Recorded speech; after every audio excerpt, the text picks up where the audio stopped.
Hello friends, आज हम लोग डिस्कस करेंगे संघीय कार्यपालिका। संघीय कार्यपालिका सेंट्रल गवर्नेंस आज से हम स्टार्ट कर रहे हैं।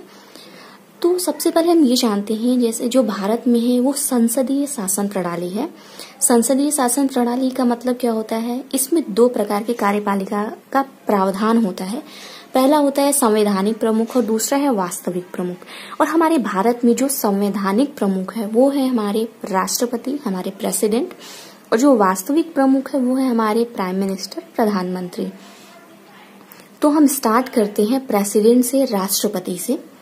भारतीय संविधान के आर्टिकल 52 में राष्ट्रपति पद का प्रावधान है और जो समस्त औपचारिक शक्तियां होती हैं वो राष्ट्रपति के हाथ में होती हैं और वो भारत का प्रथम नागरिक होता है। The first citizen of India is known as president. President को हम भारत का प्रथम नागरिक कहते हैं और कार्यपालिका संबंधी कार्य उसी के नाम से संचालित की जाती है। मतलब जितनी भी हमारे औपचारिक शक्तियां होती हैं वो सभी प्रेसिडेंट के पास होती हैं। तो हम इसमें पहले कुछ फैक्ट्स पढ़ लेते हैं जो कि बहुत ही इंपॉर्टेंट होते हैं एग्जाम पॉइंट ऑफ व्यू से। तो सबसे पहले हम जो भी फैक्ट है उसको जानते हैं। तो जो हमारा राष्ट्रपति है वो आर्टिकल 52 से 62 के बीच में डिस्क्राइब्ड है। ये भाग 5 में उल्लिखित है। राष्ट्रपति जो है, या तो हम ये कह सकते हैं कि भाग 5 में जितने भी हमारे पूरे सेंट्रल गवर्नेंस है उसमें उल्लिखित है और इसका जो अनुच्छेद है वो 52 से 73 है। और इसका जो निर्वाचन होता है, जैसे जो राष्ट्रपति का निर्वाचन होता है वो अप्रत्यक्ष होता है। अप्रत्यक्ष मतलब देखिए, प्रत्यक्ष क्या होता है, वो जनता द्वारा प्रत्यक्ष रूप से इलेक्ट किया जाता है। अप्रत्यक्ष होता है जनता द्वारा प्रत्यक्ष रूप से इलेक्शन नहीं होता है। शपथ होता है, ये सुप्रीम कोर्ट के चीफ जस्टिस इन्हें शपथ दिलाते हैं और जो राष्ट्रपति अपना त्यागपत्र है उपराष्ट्रपति को देता है। राष्ट्रपति का कार्यकाल 5 वर्ष का होता है और राष्ट्रपति पद के लिए जो मिनिमम एज होती है वो 35 वर्ष होती है और जो राष्ट्रपति का वेतन होता है वो 5 लाख प्रति माह होता है। अब कुछ इंपॉर्टेंट आर्टिकल्स हैं जो प्रेसिडेंट से रिलेटेड है, हम उसको पढ़ेंगे। आर्टिकल 52 है, राष्ट्रपति पद की व्याख्या करता है कि भारत में राष्ट्रपति पद होना चाहिए। आर्टिकल 60 है हमारा शपथ, कि जो हमारा राष्ट्रपति है वो शपथ लेता है। आर्टिकल 61 में है महाभियोग। ये 3 इंपॉर्टेंट आर्टिकल है राष्ट्रपति से और ये बहुत ही ज्यादा इंपॉर्टेंट है आर्टिकल 61 जो कि है महाभियोग। हम आगे बताएंगे कि महाभियोग क्या होता है। अब हम पढ़ेंगे निर्वाचन पद्धति राष्ट्रपति में कैसी होती है। राष्ट्रपति का जो निर्वाचन होता है उसमें राज्यसभा, लोकसभा और विधानसभा के निर्वाचित सदस्य होते हैं। हमें पता है कि इन तीनों में निर्वाचित और मनोनीत सदस्य होते हैं। जो मनोनीत सदस्य होते हैं उन्हें राज्यसभा और लोकसभा में जो होता है राष्ट्रपति चुनता है और विधानसभा में क्या होता है, उस राज्य का राज्यपाल चुनता है। जो मनोनीत सदस्य होते हैं उनके द्वारा चुने जाते हैं। ठीक है, तो राज्यसभा, लोकसभा और विधानसभा के जितने निर्वाचित सदस्य होते हैं वही इलेक्शन प्रक्रिया में, जो इलेक्शन प्रोसेस होता है प्रेसिडेंट का, वही पार्टिसिपेट करते हैं और जो मनोनीत सदस्य होता है वो पार्टिसिपेट नहीं करता है। अगर पूछेगा तो ये जो मनोनीत हैं ये नहीं होते हैं राष्ट्रपति का जो हमारा इलेक्शन होता है। तो ये है सिंगल ट्रांसफरेबल वोट सिस्टम, एकल संक्रमणीय अनुपातिक प्रतिनिधित्व। इससे राष्ट्रपति को चुना जाता है, जिसमें कि राज्यसभा, लोकसभा और विधानसभा के निर्वाचित सदस्य होते हैं लेकिन मनोनीत सदस्य नहीं होते हैं। अब हम पढ़ते हैं राष्ट्रपति की शक्तियां क्या क्या होती हैं। तो 2 शक्तियां होती हैं, हमने आपको पहले ही बताया था। औपचारिक शक्तियां जो कि राष्ट्रपति के हाथों में निहित होती है और वास्तविक शक्तियां प्रधानमंत्री के हाथों में होती हैं। तो फर्स्ट है कार्यपालिका शक्तियां। तो हमें पता है कि कार्यपालिका क्या होती है।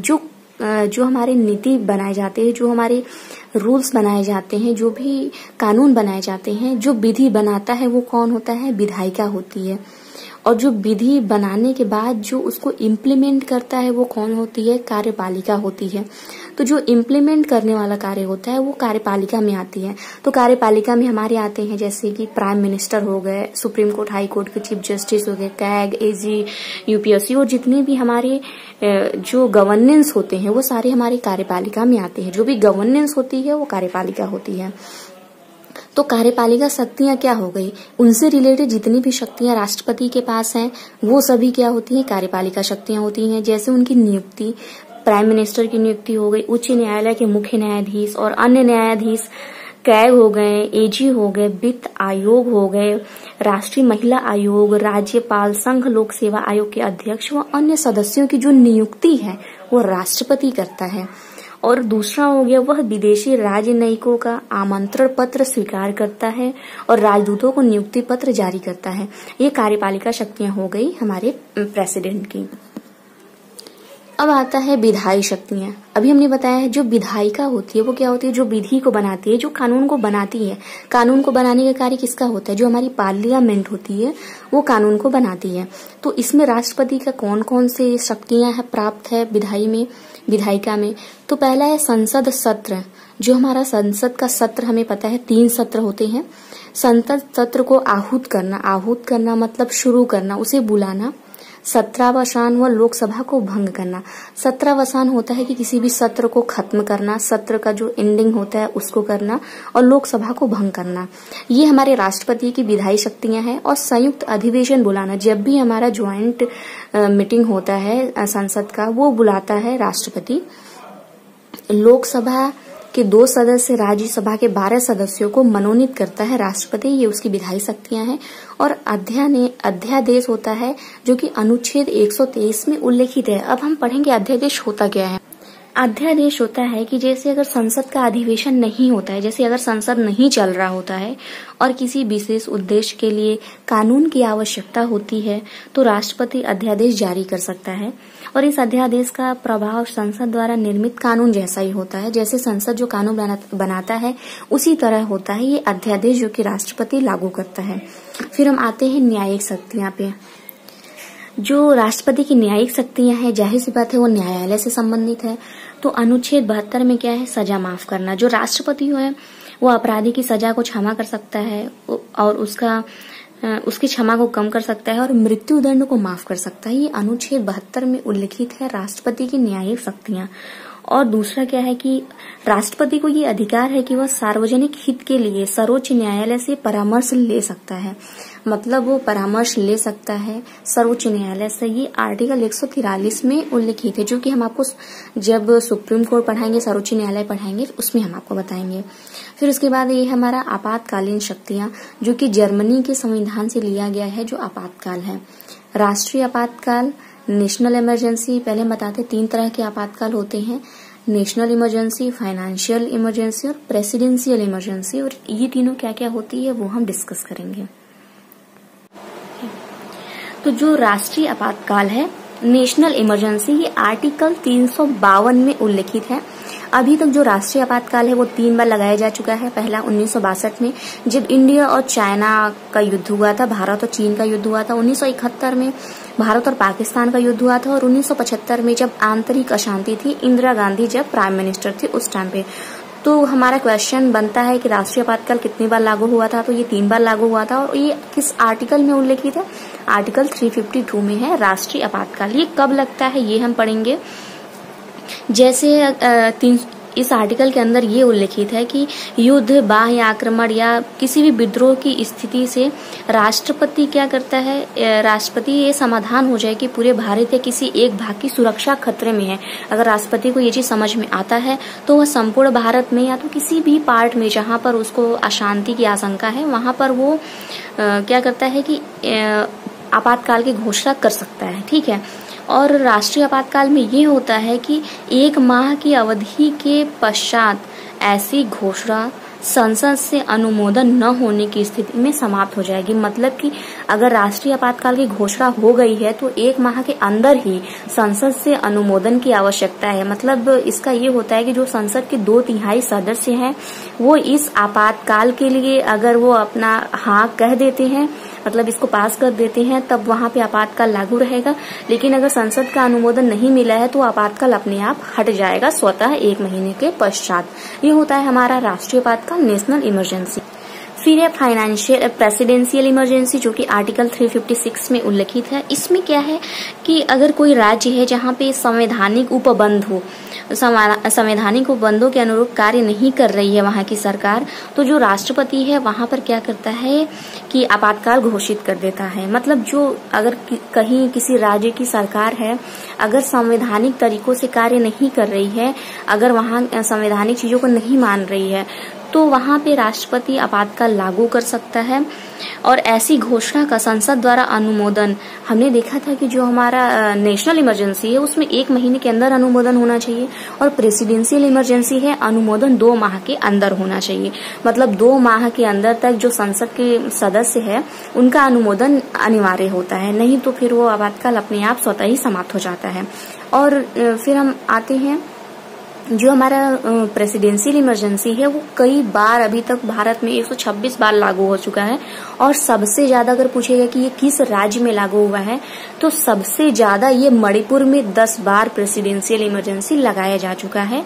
और सबसे पहली बार पंजाब में लगाया गया है प्रेसिडेंशियल इमरजेंसी, मतलब राष्ट्रपति शासन।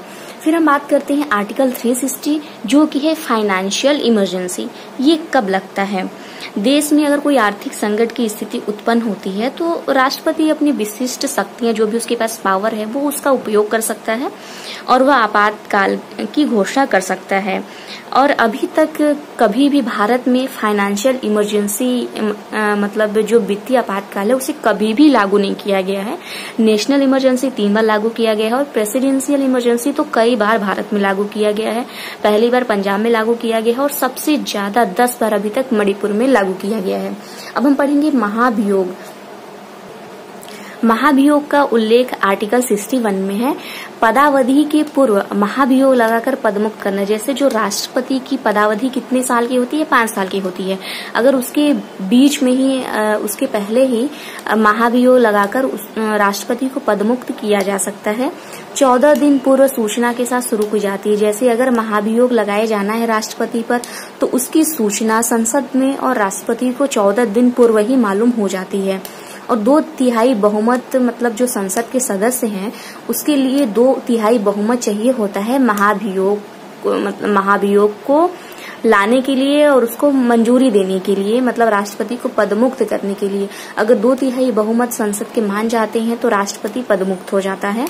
और पद रिक्ति के 6 महीने के भीतर ही चुनाव होता है। किसी भी वजह से अगर राष्ट्रपति पदमुक्त हो जाता है तो 6 महीने के भीतर ही उसका चुनाव होना जरूरी होता है। और सबसे मेन इम्पोर्टेंट यहाँ पर हमने देखा है कि विधेयक तभी अधिनियम बनता है जब राष्ट्रपति हस्ताक्षर कर देता है।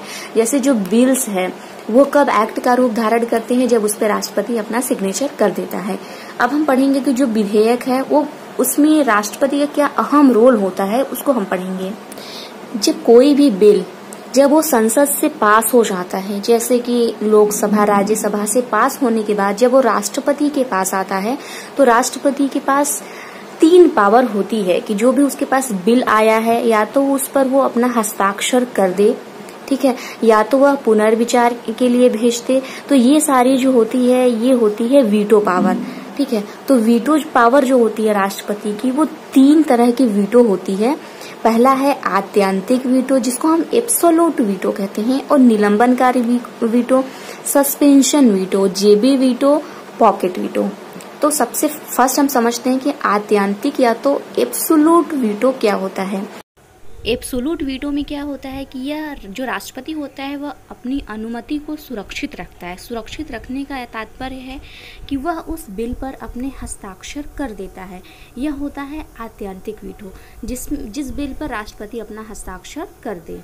फिर है निलंबनकारी वीटो में है कि वह उस बिल को पुनर्विचार के लिए संसद में भेज देता है, लेकिन अगर फिर से वो बिल वापस आ जाए तो इसको मजबूरन में राष्ट्रपति को साइन करना पड़ता है। मतलब वो उसके लिए मजबूर है, उसको वहां पे सिग्नेचर करना पड़ेगा अगर वो दोबारा संसद से वापस आ गया तो।